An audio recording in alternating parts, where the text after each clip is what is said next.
Hello, students. Welcome to EasyElimu Learning Simplified. I am your teacher, Mr. Stanley Ombogo.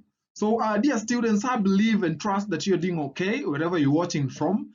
And welcome to today's that is episode. And in this session, we are going to look at this interesting play that is Parliament of Owls by Adipo Sidang. So, in this session, dear students, we are going to look at that is the author of Parliament of Owls. That is who Adipo Sidang is, by looking at some background information about him. Again, we are also going to look at the title of the play, that is Parliament of Owls. Then lastly, we are also going to try and look at some key events or major events that we have in the play Parliament of Owls. So, dear students, remember when we talk about Parliament of Owls, we are referring to a group of owls. So, if you look at the cover, if you look at that is the cover page of the play, I believe you can see that is a group of owls. The owls are used symbolically, and we are going to look at that. We are going to look at that when we start. That is looking at that is the title and even the plot. So again, if you look at the cover page, there is some darkness. It is night time. It is night time. You can see that we have got some that is night birds. Apart from the owls that are very conspicuous, we also have some birds, some night birds that are also seen at the background. So the fact that it is night and we have got some birds in the night means that in the play we have got various categories of birds. That is beginning with the night birds that are shown on the cover page of the play, that is Parliament of Owls. Now, let's look at something about that is Adipo Sidang. Who is Adipo Sidang? So, dear students, we are told that Adipo Sidang is an award-winning author, poet, playwright, and consultant on governance and culture issues. So, we are told that Adipo Sidang's that is first work of fiction was this Parliament of Owls that we are now looking at, published by Contact Zone series in Nairobi, that is Kenya. So the title of the poem, that is Parliament of Owls, was adapted into stage play and staged in Nairobi Theatre. So apart from that is Parliament of Owls, Adipo Sidang has also that is worked on a young adult novella, that is by the name A Boy Named Coco. So this novella, this young adult novella, won the 2017 BAT Award for African Young Adult Literature that was held in Kenya. So it was also shortlisted for the BAT Award for African Young Adult Literature in Africa. So the same year, and that is the same year, we also get to learn that the book that is his second work, A Boy Named Coco, was also shortlisted for the Jomo Kenyatta Prize from that is literature, the Jomo Kenyatta Prize for Literature, not from literature, for literature. That is in 2017. So it was also part of the jury for Goethe Institute's 2018 Afro Young Fiction Competition for young adult fiction from Africa. So we are told that currently Adipo Sidang is working on a number of projects, including a collection of poems in his mother tongue that is titled Abaramat. So that is that is the information that we have, the bit of information that we have that is on Adipo Sidang, who is the author of this wonderful play. Now, on to the next thing, that is now the title of the play. So, dear students, the title of the play is an allegory that mocks and criticizes the political affairs in Africa with a special bias to Kenya, and it remains superb as the characters, who are the bards, are given suggestive names that echo particular politicians in Kenyan political arena, thereby leaving the audience with no illusion as to what the purpose of the play is. So, again, these birds, the birds that are used, are also modeled along particular politicians or what those politicians are deemed to present, so as to effectively critique the circus that is the Kenyan political scene. So, talking about that is allusions. Some common allusions to Kenyan politics that attest to this fact in the play include the Iron Lady. That is a name commonly associated with one Kenyan politics, a very strong woman by the name Martha Karua, who was also a NARC Kenya party chairperson. Then we also have a character that is Moneybags. That is a name associated with, again, another Kenyan politician by the name Stanley Livondo. And Mr. Speaker, whose behavior that is parallels that of Kenneth Marende, who used to be the Speaker of the Kenya's 10th Parliament. So if you look at this story keenly, dear students, you realize that it talks about, the political scene in Kenya, that is in Africa and Kenya to be specific. How interesting, how interesting. Now, about the play, Parliament of Alls. So, Adipo Sidang's Parliament of Alls, dear students, adapted from a poetry collection that is of the same name. The name is still Parliament of Alls. So, the poetry collection was first published in 2016 and later adapted into a play which was performed widely by the touring Agora Theatre in 2017. So, the play Parliament of Alls, dear students, revolves around the Parliament of Alls under the leadership of the royal All, King Tula Nyongoro, and with the help of Moneybag All, who is the most trusted ally. So, the Parliament of All is the most powerful organization.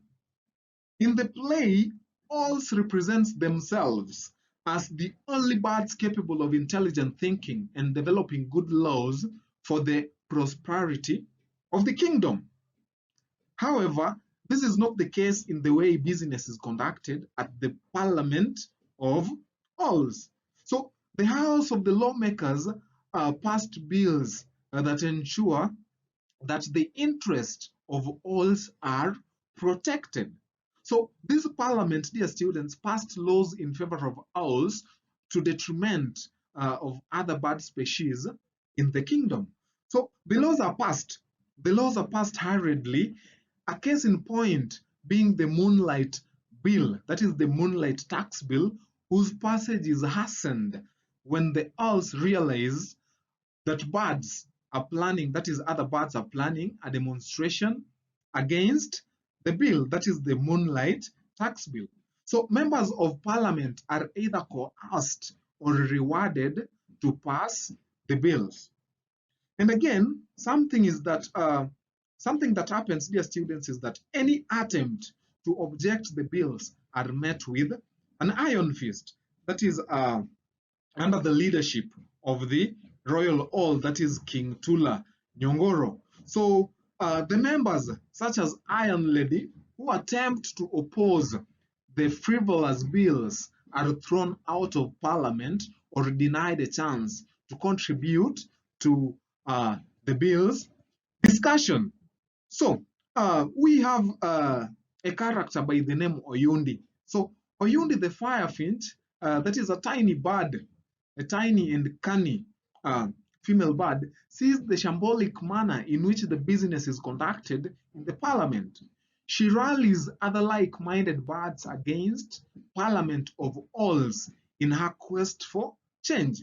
So Oyundi gets the support of Iron Lady Owls, who leads rebel owls, together with daybirds, grain eaters, and some night birds, and omnivores like fleshy carcass vultures, that is to rebel against the bad governance. Again, another thing is that Oyundi discovers the secret, the secret of the royal trees, that is the golden bead, that helps her succeed in her plan, that is to oust the royal owl.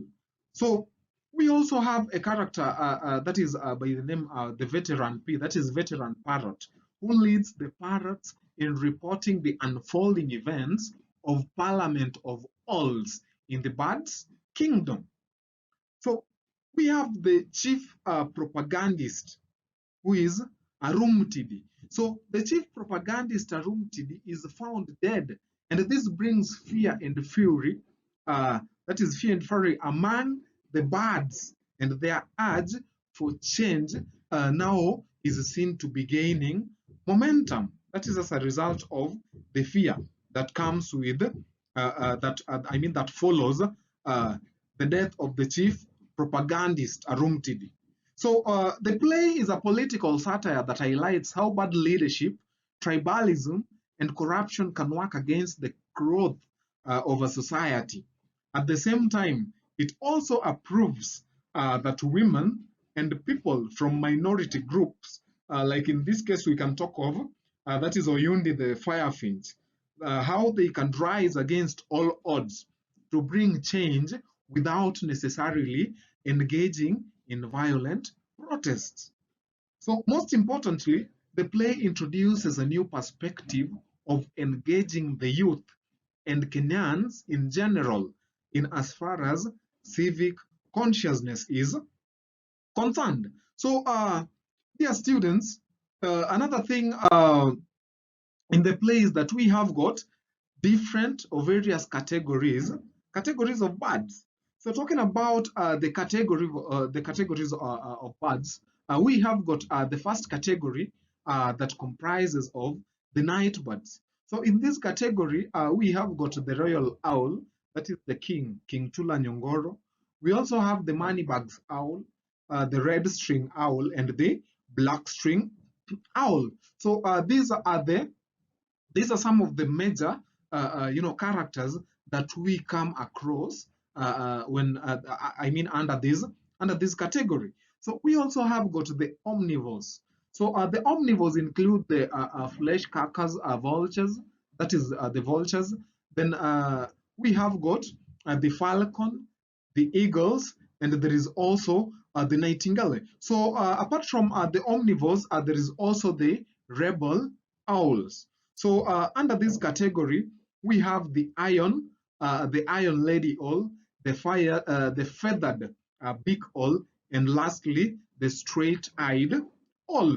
So the rebel owls are owls who are not in good terms. They are not in agreement with some of the suggestions and the laws that are being, made and passed in the parliament of Owls. So they are also members of parliament of Owls, but they are not in agreement with all the ideas that are brought forward by the other O's or the loyal O's. Then we also have got this category, dear students, that is the category of the daybirds and the grain eaters.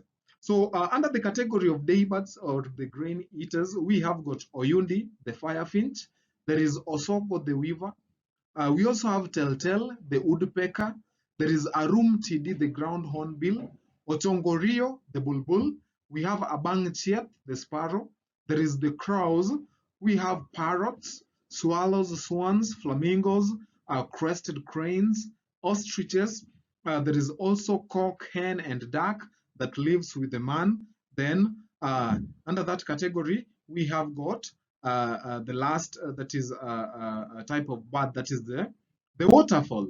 So apart from the categories mentioned, we also have other animals that are just mentioned in the story. So they are minor characters. They do not, I mean, they don't dominate the scenes. So in this category, we have got a man who the royal owl describes as a featherless. That is the featherless evil creature. And we also have the lion, dinosaur, and the mongoose. There is also the snake and python. We have Ogila Nyakarondo, that is the hare. There is Oliktiga, the bat. We also have rats, mice, and frogs, who are also mentioned in the story. Then there is Ochunglo, the ants. We have crocodile. And lastly, we have Otitmach, that is the firefly. So dear students, that marks the end of this session, and I believe that it has been a good one and also an interactive episode. So please, this is just a start. Stay tuned for more episodes to come on Parliament of Alls by Adipo Sidang. Until next time, once again, I'm your teacher, Mr. Stanley Ombogo. Bye.